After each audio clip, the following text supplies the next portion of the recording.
these headers, if they last more than a year, then they're a pretty good deal, you know. 75 bucks each, it's hard to beat. You try to buy the material to make headers, see how much that costs, and then add in your time, effort, headache, bleeding, etc. So, but anyway, what I want to tell you guys is, I don't know if you guys can see this or not. Try to. But I have surfaced this, and you can see the spots like here, here, here, here. I did a bit of a better job on this guy. It's a little bit left there and a little bit left there, but I don't mind because that's going to kind of help clamp those down. But we're all good now on these. These guys are going to seal, and that's fine. But just something you might want to keep in mind if you guys are going with any headers, and this doesn't just happen to be the cheap Chinese ones. I think that unless you got really good header maker guy, whoever that may be, guy or gal, you might want to double check your flanges and make sure that they've been surfaced, because even when you bolt them down, it's going to do that no matter what. So anyway, I'm happy, got those guys cleaned off. It's going to boop up in there and have an exhaust in no time. It's exciting. It's beginning to look a lot like Christmas. It's actually kind of chilly out today. We got the old Phoenix out. We've been out rolling in the Phoenix, right, Bob? Have you showed the people your tattoo? You got this new fancy ass tattoo going on here? Man, I bet all the chicks dig that, huh? It's very, very, it's very alpha male-ish of you, Bob. Yeah. Old Bob. So yeah, we loaded up all of our tires. I know we got a truck, but it's just a lot funner to drive the old Phoenix. All the wheels and the tires in that we cleaned, and they're still, you know, filthy, but they are clean filthy. I mean, you can't get any of the filth off. We've reached the extent of removing the stains. I guess they're just stains now. And we got some new tires. So we got 195 65 15s, which is what was stock. And then I got these BFG radial TAs. I had these on a Civic once, and I got like 205 50 15s I think on the Civic, and I really liked how they rode, and they had comparable grip to like low tread number Azenas, like Falcons, I think they're called, Falcon Azenas and stuff like that. So I really loved the ride quality of them. So when it came up in the size I was looking for, 225 60 50s, right, Bob? What do you think about that, Bob? All right, let's go, Bob. Bob, I don't want to have to beat you. I will beat you though. I'll beat you. Don't make me do it. I'm trying to just say no to violence. All right. Wheels, tires, exhaust system, stuff. Okay, I'm not even mad about this. This is pretty decent. Can't complain. I've already done the lay on the ground like an idiot with a flashlight and looked, and there is an easy inch and a half on both sides to the inner tire wall. And the outside, you really don't have to worry. There's probably, I cannot think of a reason that this thing, well, I guess we filled it up with people and a bunch of luggage, then maybe you'd have a chance of rubbing those back tires. But she's up pretty high, you know. And the cool thing about this is we gained a little bit, so we're adding a little bit of a little extra gear here, if you will. And yeah, the fronts are stock. You got to remember, everything that goes in the dash, meow, to include all the air conditioning and all that stuff, it is in the trunk. And then we still have to put a radiator, and we'll get this. Gas tank has to go back in, radiator fluids, all the typical you know, engine life support stuff, computer, harness. So that'll give it a little more, it'll close this fender gap up. I'm sure it's got to be at least stock fender gap when we get done, because there's no way a 5.3 is weighing less than the old iron block. So the old iron 4-cylinder block. I don't think so. So we should at least end up with that, and then we'll have a little gap in the back, a little gap in the front, which I'm fine with, and we could probably easily fit those 235 60-15 drag radials, so I'm pretty happy about that. We got this guy up in here. We see we got the headers up there. We've chopped off the flanges, you guys can see that, and there's our headers. We have put this guy on, and there. It's funny, these like cables never land where you need them to, but that's beside the point. I got a couple extra bolt holes here, and I'm sure they're like 8 by 125 or whatever the hell 8's normal bolt is. And then I have this brake line that runs through here. I got this thing for the fuel line, and what I was thinking is just maybe I'll keep the fuel line to one side. I'm not sure.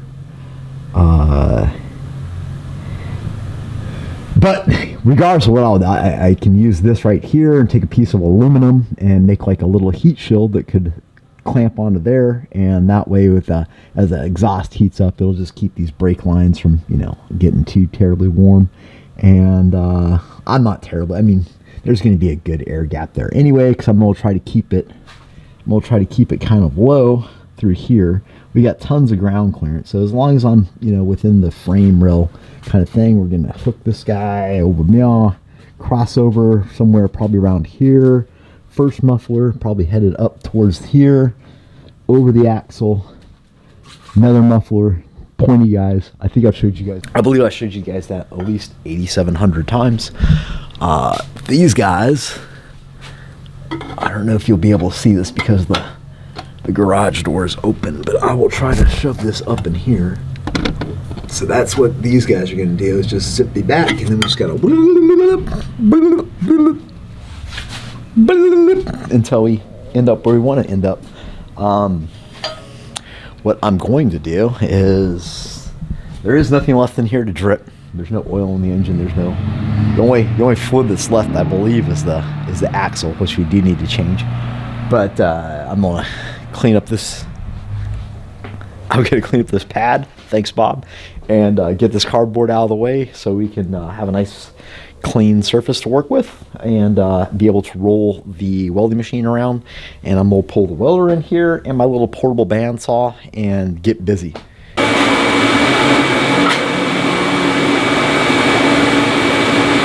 Thanks, Bob.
V-band on still. Not how to hit any tang.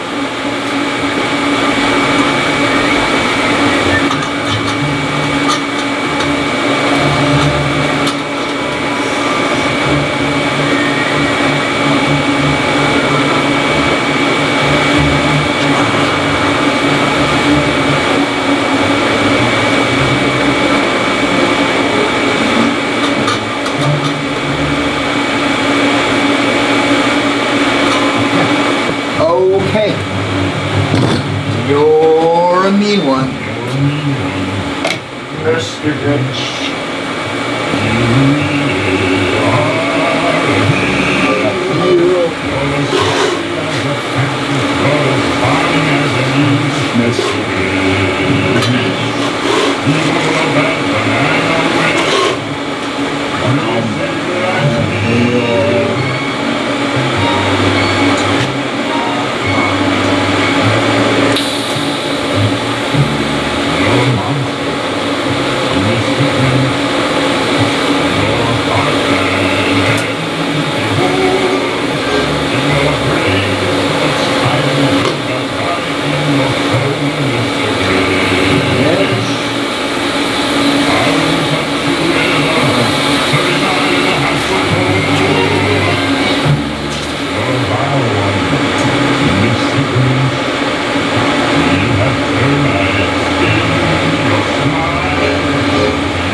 Let's see some talking about. You're a power one.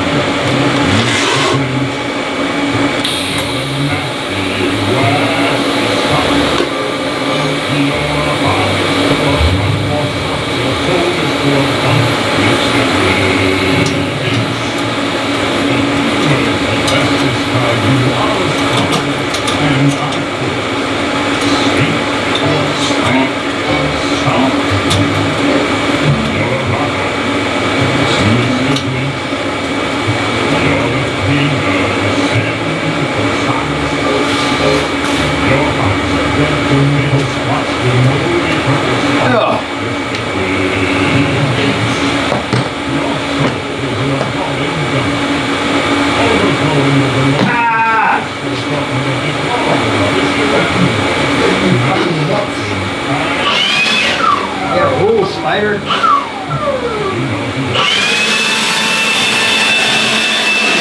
Welcome to stay, but you can't be seen. Bad reflexes when it comes to spiders. I don't need y'all no harm. Goddamn, you just go out in front of me, I'm gonna fucking knee-jerk react.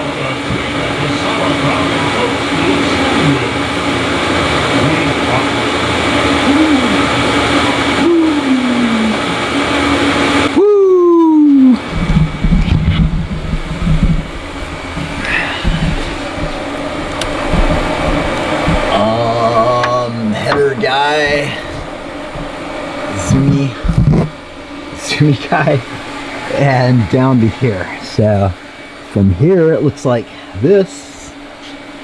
From here it looks like that. So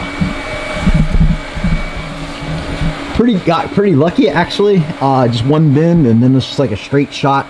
Did a little slip fit and a little bump in to kind of get it exactly where I want it to, but that's pretty good. That'll bring us right back.